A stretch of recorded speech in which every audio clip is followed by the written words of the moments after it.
தண்ணி வேற ஒரு நாள் விட்டு ஒரு நாள் விடுறதுனாலயோ என்னமோ தெரியல. இன்னொரு விஷயம் இங்கே பாருங்கள், பீர்ப்பங்காய் நல்லா வந்து சூப்பராக வந்து வந்துடுச்சு. இது முத்திடுச்சா இல்லை இலசா தான் இருக்கா அப்படின்னு தெரியல எனக்கு. நல்லா பெரிய சைஸாக இருக்குது.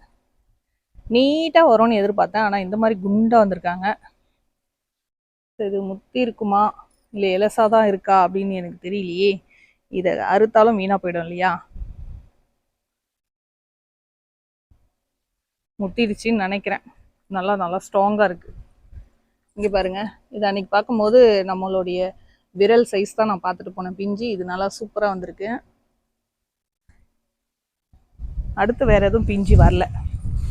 பிஞ்சு ஏதாவது வந்தால் அடுத்த காய் நல்லா வந்து சீக்கிரம் வந்துடும். ஒரு 2 காய் வந்தால் கூட போதும், நம்ம வீட்டுக்கு சூப்பராக சமையல் செஞ்சிடலாம். இந்த 2 காய் நான் சமையல் செய்கிறதுக்கு அறுத்தலாம் தான் பார்த்தேன், ஆனால் முத்தி போயிருக்கு. ஸோ அதனால் இதை அப்படியே விதைக்கி விட்டுடலான்னு இருக்கேன். ஃபஸ்ட்டு காயே வந்து விதைக்கி விட்டுடுவோம். கத்திரிக்காவுமே வந்து நான் ஆல்ரெடி 1 கிலோக்கு மேலே பறிச்சிட்டேன். இப்போ திரும்ப வந்து இன்றைக்கி கத்திரிக்காய் இருக்குது. இது பார்த்தீங்களா, மண்ணில் அப்படியே இருக்கிறதுனாலையும் என்னமோ லைட்டாக சொத்தடிக்குது. ஸோ இதெல்லாம் அறுத்துட வேண்டியது தான்.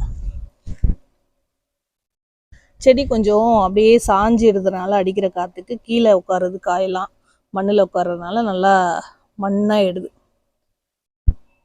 இதில் ஒரு சிலது வந்து விதைக்கும் விட்டுருக்கேன். அதை மட்டும் விட்டுட்டு மற்றதை வந்து பறித்து எடுத்துக்கலான்னு இருக்கேன்.